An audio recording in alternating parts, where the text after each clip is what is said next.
We go to when legends never truly die. What? From service to his country, to going one-on-one with a martial arts legend, to taking on terrorists. America has not been invaded by a foreign enemy in nearly 200 years. To fighting baddies in a Texas town. Yes! He's been there, done that with style, grace, his faith, and just plain badassery.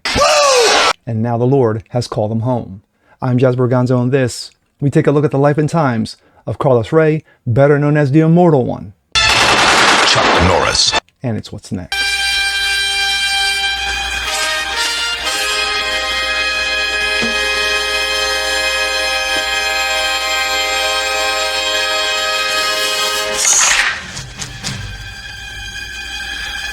It's time.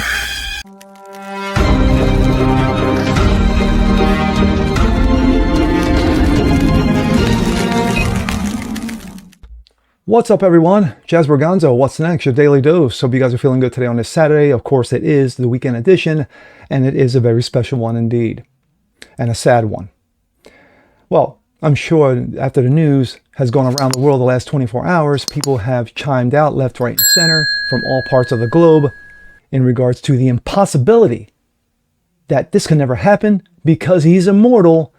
Who am I talking about? Carlos Ray, better known to you and me as Chuck Norris. Yes, the Lord has called him home, so his undefeated streak is finally broken. But we're not here to mourn. Well, we are, kind of, but we're here to celebrate. Celebrate the life and times of the great one, Chuck Norris. It's good to tug at the heartstrings. So here we go. This 3 years experience.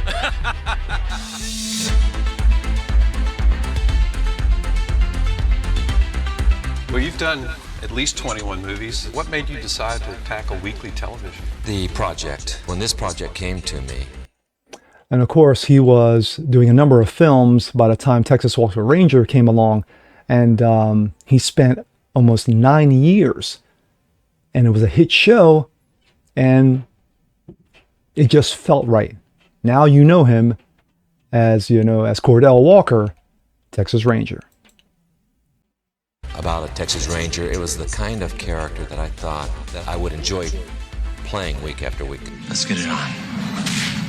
Would you compare them with any characters you played in the past? They're very close. Most of my characters in all of my movies have been closely related because it's a lot of Chuck Norris in them.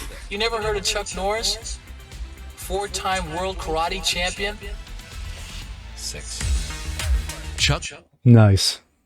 Norris became an action it man in the 80s and 90s, thanks in large part to his long-running role on Walker, Texas Ranger. E.T. was on set more than a dozen times. It's been a lot of fun. The Emmy-nominated series, which debuted on CBS in 1993, ran for nearly a decade. Before he became a TV star, Chuck was known to play the good guy in films like Breaker Breaker and Invasion USA. But in 1973, he was bad to the bone as kung fu icon Bruce Lee's arch nemesis in The Way of the Dragon. Absolutely. It was Chuck's breakout role. But the on-screen rivals were real-life friends. In fact, they sparred for 3 years prior to shooting this legendary fight scene. Fun fact, 3 years prior to filming that scene in Way of the Dragon, they had a good rapport with each other. Good friends. Tell us about changing Bruce Lee's fighting style. And when Bruce and I met, Bruce and I started working out together. And my style of fighting was, more Korean, a lot of high kicks, spinning kicks, so forth. Where Bruce's was more of in-close type fighting and low kicks. But Bruce was a very open-minded type of a guy. Going back to your days, you were just competing in karate contests around the country. Also, remember, 6-time world middleweight champion, undefeated before he decided to go into film work in Hollywood. Was the psyching up for an acting role similar to the psyching up you had to do for those matches? Well, it's very, very similar. Because the key thing where karate and the acting kind of work hand in hand is the discipline and the concentration that you've got to maintain at all times. Come on, Norris! Come on! The 5'8" Oklahoma native. And of course, that is Joe Piscopo, and that was in Sidekicks. And he took a comedic role and just kind of like laughed at himself, but it's all good. Even showed off his moves to Johnny Carson, David Letterman, and game show icon Bob Barker. When Bob did that TV show Truth or Consequences, Yes, for those who don't know, fun fact, Bob Barker, before The Price is Right, did Truth or Consequences before, of course, his iconic hosting role. My karate days, and they invited me down to do a demonstration, and Bob and I became instant friends. But it came at a cost. One time, when we were sparring, and he kicked me right in here. And it hurt. The next lesson, his brother Aaron came over, and we were sparring, and he hit me right here with his fist. So I went to the doctor, and I said, I'm so sore right here. It's a sore here. He said, well, let me x-ray you. When he came in, he said, I can understand why you're a little sore. He says, you have 4 broken ribs. Nice. My mother was living there, and she said, I don't think you should play with those Norris boys anymore. That's cool. Yes, the Air Very Force cool. veteran took no prisoners. He discovered martial arts at 18 while stationed in South Korea. In his lifetime, Chuck earned 3 black belts and became the first man to win the World Karate title. But the discipline... And also, he is the only American to win his form of martial arts 8 times. He's 8th degree black belt. Fighter appreciated the little things. Well, this is the second time around for me. I got 3 grown children, but now I'm older, more mature. Chuck shared his 2 oldest sons with his first wife, Diane Holchek. In 1988, the high school sweethearts separated while he was filming Delta Force 2. Nearly a decade later, he tied the knot with model Gina O'Kelly and welcomed his youngest twins, Dakota and Danny Lee, in 2001. At 61, you're going to be the father of twins. 61 to be the father of twins. Wow. That's how much testosterone the immortal one had. Yeah, I'm just an overachiever. Overachiever, nice. Fast forward to 2012, E.T. was with the then tweens and their dad on the red carpet for one of his final features, Expendables 2, the highest earning movie in the 4-film franchise.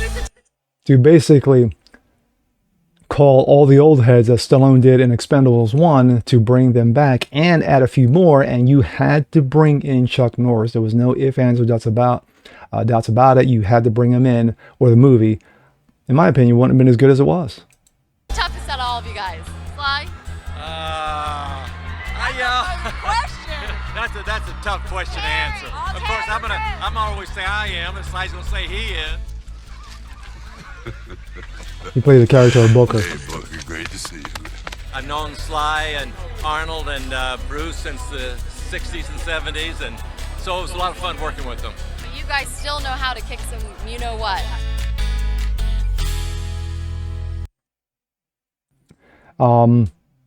It hurts. It hurts.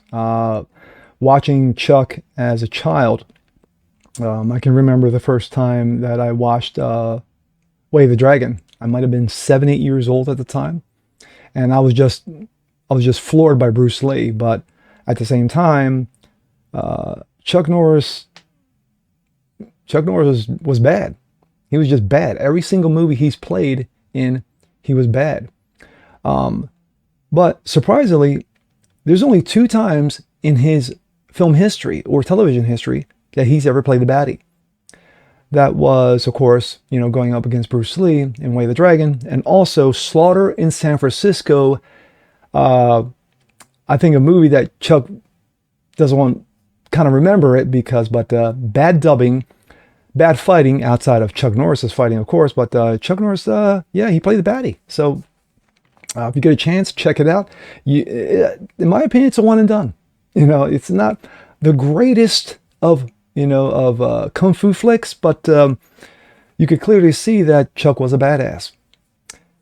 So after all those movies, Terrorist and Texas and spending all those years, and also fun fact is that when the Chuck Norris fax memes started, and of course the Chuckisms,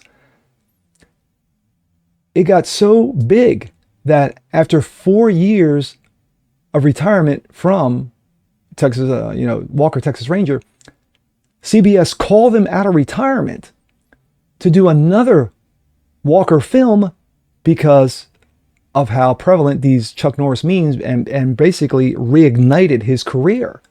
So, but it was great to see him in as Booker in Expendables 2. And then, of course, he did one more in his final film in 2023 called Agent Recon, where he plays a small role as a android who's infused with AI. Interesting. I saw it last night, and it was very cool for him at 83 years old to still do what he does. Truly amazing. But the Lord has called him home, so finally his undefeated streak is broken. But now he becomes the Lord's bodyguard. And with that being said, I'm Jazz Borganzo. This is What's Next. Want to see more like this, please leave a comment below. Like it, share, subscribe to it. Hit that notification bell so you guys never miss a thing. Continue spreading word about the show. Appreciate you guys watching as always. And to his family, his Gina, his wife, his kids, my condolences. God bless the family. And from the bottom of my heart as a fan, thank you for the memories, Chuck. We'll see you next time. Peace.